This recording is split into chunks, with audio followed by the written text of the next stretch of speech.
ተመልካቾች ቀጣይ ጉዳያችን ወደ ማያ ከተማ ይወስዳቸዋል።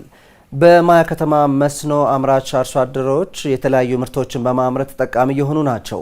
አርሶ አደሮቹ መስኖን በመጠቀም በኩታ ገጠም እያመረቱ መሆናቸውና ከውጪ ገቡ የነበሩ የተለያዩ ምርጥ ዘሮችን በማባዛት ለሌሎች አርሶ አደሮችም እያቀረቡ ነው።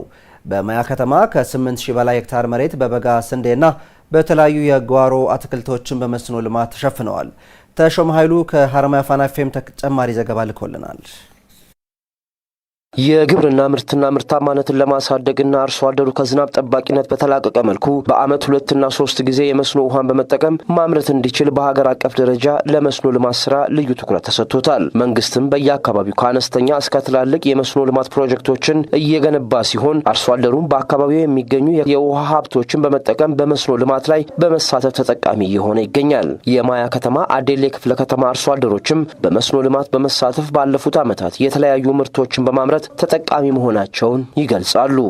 ጀልሲዳን ሽንኩርታ ሸኝ የሽንኩርት ምርጥ ዘርን በመስኖ ማልማት ከጀመርኩኝ 5 አመት ሆኖኛል። በዚህም ከውጪ የሚገቡትን የምርጥ ዘርን በሀገር ውስጥ በመተካት በቅናሽ ዋጋ ለአካባቢው ማህበረሰብ ያከፋፈልን ነው። ልዩነቱ ከውጪ የሚገባው እጅግ ውድ ነው። እስከ 50,000 ብር ነው ሊገዛ የሚችለው። እዚህኛ የምናመርተው ግን እስከ 20,000 ብር ድረስ ነው እየሸጥን ያለ ነው።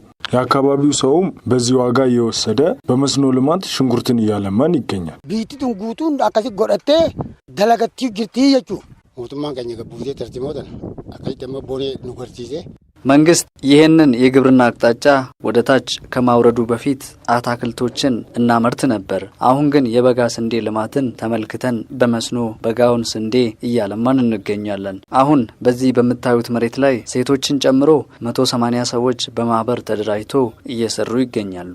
በዚህም 45 ኩንታል ስንዴ ከአሁን በፊት አግኝተናል። በዚህ አመትም ከ50 እስከ 60 ኩንታል እናገኛለን ብለን አቅደናል።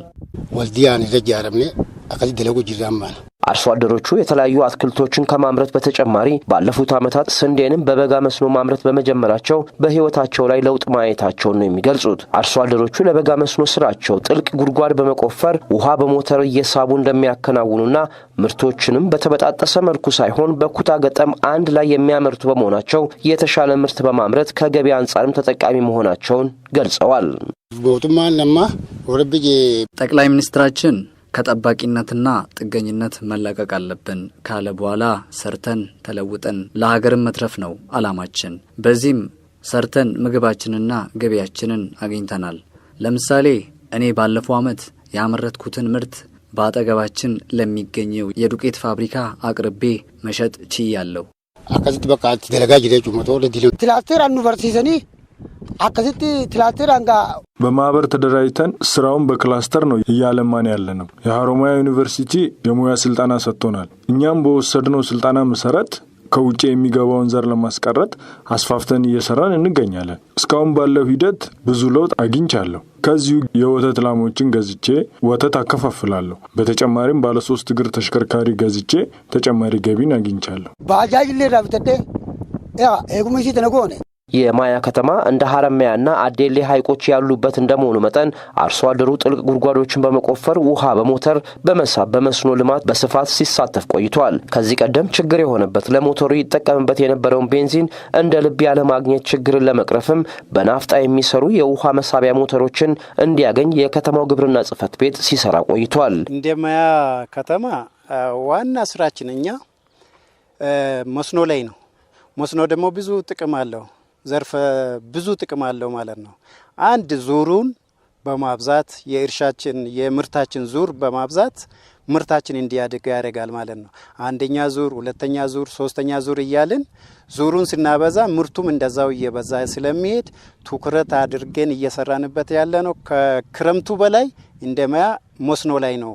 አርሶ አደሩ በመስኖ ልማት ሲሳተፍ ደግሞ እንደ ማዳበሪያና ምርጥ ዘር ያሉ ግብአቶችን እንዲሟሉለት በማድረግም ምርትና ምርታማነቱ እንዲጨምርና የበለጠ ተጠቃሚ እንዲሆን እየተሰራ መሆኑን ነው አቶ ተፈሪ ጨምሮ የሚገልጹት።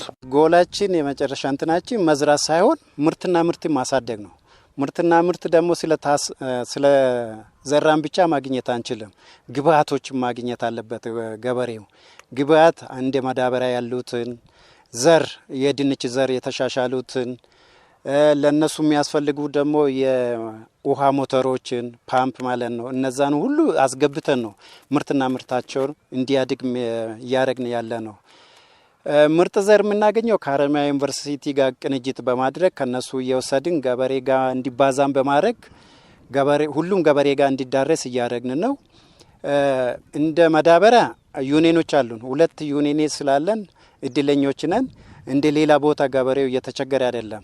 የማያ ከተማ ምክትል ከንቲባ አቶ ታደለ ንጉሴ በበኩላቸው ከተማው ሸማች ሳይሆን አምራች መሆን አለበት በሚል እሳቤ በአሁኑ ወቅት ከ8000 ሄክታር መሬት በላይ በስንዴና በሌሎች አትክልቶች በመስኖ ልማት እየተለማ እንደሚገኝ ገልጸዋል።